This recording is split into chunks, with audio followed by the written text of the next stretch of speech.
আমার চ্যানেলে সকলকে স্বাগত। আগের দিন আমরা শতকরা নিয়ে আলোচনা করেছিলাম, শতকরা নিয়ে ধারণা এবং তার কিছু অঙ্ক উদাহরণস্বরূপ দেখানো হয়েছিল এবং ডিটেলসে আলোচনা করা হয়েছিল। যারা এখনও দেখোনি, আমি এই ভিডিওর কমেন্টে লিঙ্ক দিয়ে দেবো, অবশ্যই দেখে নিও। ঠিক আছে, আজকে আমি আলোচনা করব শতকরা বিভিন্ন ধরনের অঙ্ক। আগের দিনও আলোচনা করেছিলাম, কিন্তু সেখানে বেসিক লেভেলে আলোচনা করেছিলাম, এখানে একটু তার উপরের লেভেলের অঙ্কগুলোকে নিয়ে আলোচনা করব। ঠিক আছে, আমি প্রথম অঙ্ক দেখে নিই কী আছে। প্রথম অঙ্কটা দেখে নেব। প্রথম অঙ্কটা আছে, দেখো, অমরবাবু তার মাসিক আয়ের 22% বাড়ি ভাড়া দেন। তিনি 1870 টাকা বাড়ি ভাড়া দিলে তার মাসিক আয় কত? দেখো, অঙ্কটা এই জায়গাটায় প্রথম লক্ষ্য করবে, 22% বাড়ি ভাড়া দেন। তাহলে 22% মানে কি? আমি আগের দিনের ক্লাসে বলেছিলাম, দেখবে 22% মানে হচ্ছে এখানটায় 100 টাকার মধ্যে 22 টাকা বাড়ি ভাড়া দেন, মানে 100 টাকা আয় হলে 22 টাকা বাড়ি ভাড়া দেন। কারণ পার্সেন্ট মানেই হচ্ছে 100-র মধ্যে। ঠিক আছে, তাহলে আমি এই লাইনটা থেকে, আমি এই প্রথম লাইনটা থেকে আমি এটা লিখতে পারি যে 100 টাকা আয় হলে বাড়ি ভাড়া দেন কত টাকা? 22 টাকা। তাই তো, এটা আমি বলতে পারি। আচ্ছা, আমার হাতে কি আছে? তিনি 1870 টাকা বাড়ি ভাড়া দিবে, তাহলে বাড়ি ভাড়া কিন্তু কত টাকা দিয়েছেন? 1870 টাকা।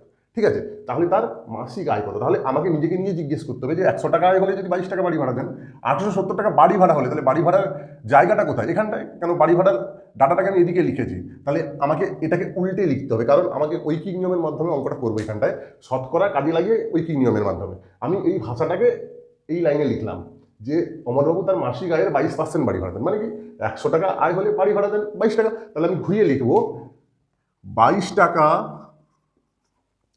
বাড়ি ভাড়া দেন যখন মাসিক আয় সমান কত টাকা? 100 টাকা। তাই তো, আমি এটাকে ঘুরিয়ে লিখলাম, কারণ কি আমাকে বাড়ি ভাড়াটা দেওয়া আছে, চেয়েছে আয়, তাই আয়ের ঘরটাকে সেদিকে নিয়ে নিলাম। ঠিক আছে, তাহলে ঘুরিয়ে 1 টাকা বাড়ি ভাড়া দেন যখন মাসিক আয় সমান কত হবে? আমরা জানি ঐকিক নিয়ম কিভাবে হয়, 100/22 টাকা হলো। তাহলে 1870 টাকা বাড়ি ভাড়া দেন যখন মাসিক আয় 100/22 গুণিতক 1870 হলো। এবার আমরা কাটাকাটি করে নেবো। দেখো, এই দুটোই কিন্তু 11 দ্বারা বিভাজ্য। 11×2 22, 11×1 11, 7 77, 11 7 77 0। এবার 2 এ কাটাকাটি হলে উভয় পক্ষে 2 দ্বারা বিভাজ্য। 2 1 2, 2 8 16, 1 10, 2 5 10, তাহলে 85, 85 গুণিতক 100 মানে 8500 টাকা। এটা কি হলো? মাসিক আয়। অতএব অমরবাবুর মাসিক আয় 8500 টাকা হয়ে গেল। খুব মজা, তাই না? তারপরের অঙ্ক দেখবো আমরা। আচ্ছা, দ্বিতীয় অঙ্কটা কি আছে দেখে নিই। একটি ছাত্র পরীক্ষায় 25-এর মধ্যে 20 পেয়েছে, সে শতকরা কত পেয়েছে? এই অঙ্কটা কিন্তু একদম প্রাথমিক অঙ্ক শতকরার, যদিও আগের দিন এই ধরনের একটা অঙ্ক করিয়েছিলাম, তো আজকেও করিয়ে দিচ্ছি। যারা আগের দিনের ক্লাসটা দেখোনি, আমি এই ভিডিওর কমেন্ট বক্সে, ডিসক্রিপশন বক্সে আমি লিঙ্ক দিয়ে দেবো, দেখে নেবে সবাই। 25-এর মধ্যে 20 পেয়েছে, তাহলে এটাকে আমি প্রথম ভগ্নাংশে প্রকাশ করবো। আগের দিন বলে দিয়েছিলাম, সবসময় শতকরায় যেতে গেলে প্রথম ভগ্নাংশে, সামান্য ভগ্নাংশে আনতে হয় আমাদের। তাহলে 25-এর মধ্যে 20 পাওয়া মানে কি, সেটাকে বিভিন্ন শিক্ষকরা কীভাবে লেখেন দেখবে, লক্ষ্য করবে। 20/25 এইভাবে লেখা হয়, দিয়ে এইভাবে গোল করে দেওয়া হয় যে তুমি 25-এর মধ্যে 20 পেয়েছো। বিভিন্ন শিক্ষকরা কিন্তু পরীক্ষার খাতা এইভাবেই লেখেন। ঠিক আছে, তো আমরা সেইভাবেই প্রকাশ করব। যদি আমরা শর্টে করতে চাই অঙ্কটাকে, তাহলে করব 20/25 গুণিতক 100। কেন? আমরা জানি ভগ্নাংশকে শতকরায় প্রকাশ করতে গেলে জাস্ট ভগ্নাংশকে 100 দিয়ে গুণ করলেই কিন্তু শতকরায় পেয়েছি। 25 একে 25, 25 4 100, মানে 80% নাম্বার পেয়েছি আমি। এটাই হচ্ছে শতকরা। ঠিক আছে, কিন্তু একটু ভেঙে করতে গেলে অঙ্কটাকে এইভাবে করবো আমরা, যে 25-এর মধ্যে পেয়েছে 20, 1-এর মধ্যে পেয়েছে 20/25, 100-র মধ্যে পেয়েছে সমান 20/25 গুণিতক 100। দেখো, যেভাবে শর্টকাটে করেছিলাম, আমি এটাকে সঙ্গে সঙ্গে ভগ্নাংশে পরিণত করবো। 20/25 গুণিতক 100। ভগ্নাংশকে শতকরায় প্রকাশ করতে যেভাবে 100 দিয়ে গুণ করতে, এখনো শেষমেশ সেটাই জানাচ্ছে। 25 একে 25, 25 4 100 সমান 80। অতএব শতকরা 80 নম্বর পেয়েছে। শতকরা লিখলে কিন্তু পার্সেন্ট লেখা যাবে না, শতকরা না লিখলে পার্সেন্ট লিখতে হবে। ঠিক আছে, যে শতকরা সেখানেই কিন্তু বুঝিয়ে যাবে যেটা শতকরা, পার্সেন্ট লিখলেই। ঠিক আছে, আশা করি বোঝা গেল। পরের অঙ্ক কি আছে? আজ আমাদের 7 জন ছাত্রছাত্রী ক্লাসে অনুপস্থিত। ক্লাসে মোট ছাত্রছাত্রী 35 জন। আজ মোট ছাত্রছাত্রী শতকরা কতজন উপস্থিত হয়েছে?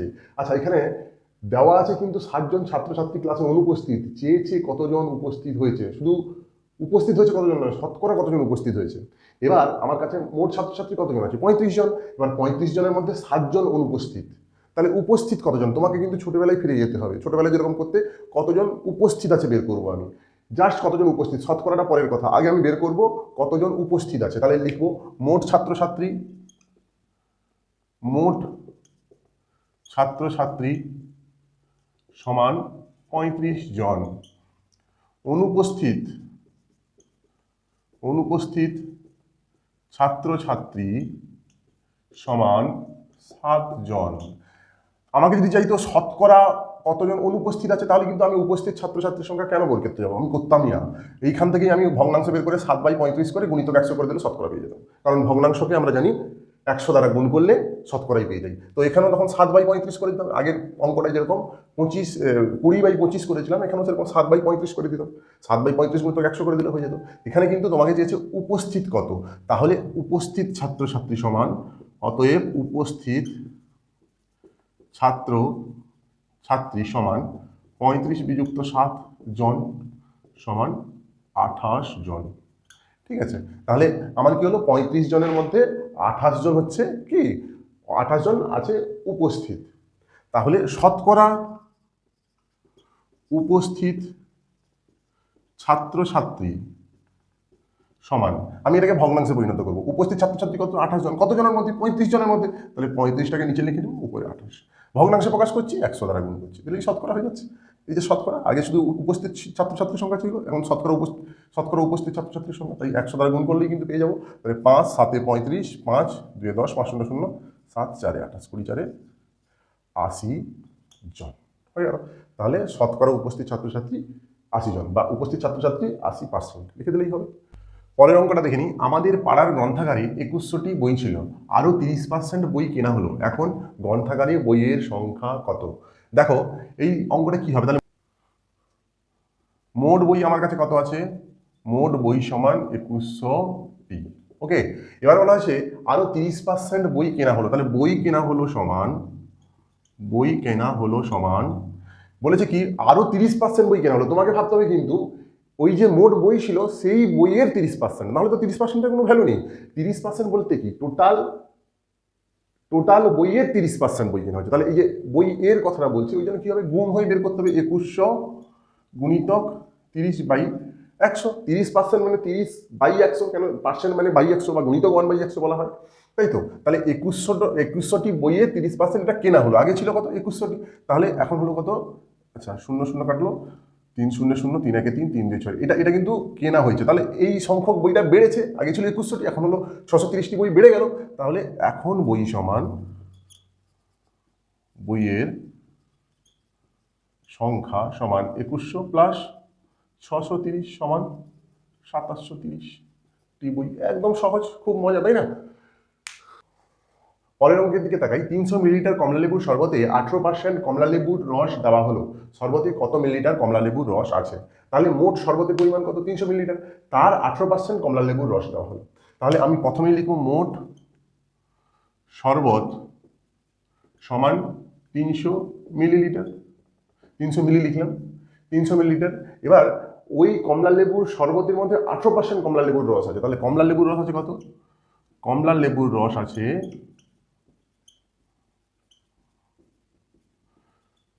আছে সমান, টোটালের বলেছি কত? টোটালের সেই পার্সেন্টটা 18/100, ঠিক আগের অঙ্কের মতো। 0 0 0 0 কাটলো, 18 3 54 লিটার। খুব সহজ, তাই না? খুব সহজে হয়ে গেল। তো আজকে এতদূর পর্যন্ত শতকরা খুব ভাইটাল চ্যাপ্টার, ওর অনেক অঙ্ক রয়েছে।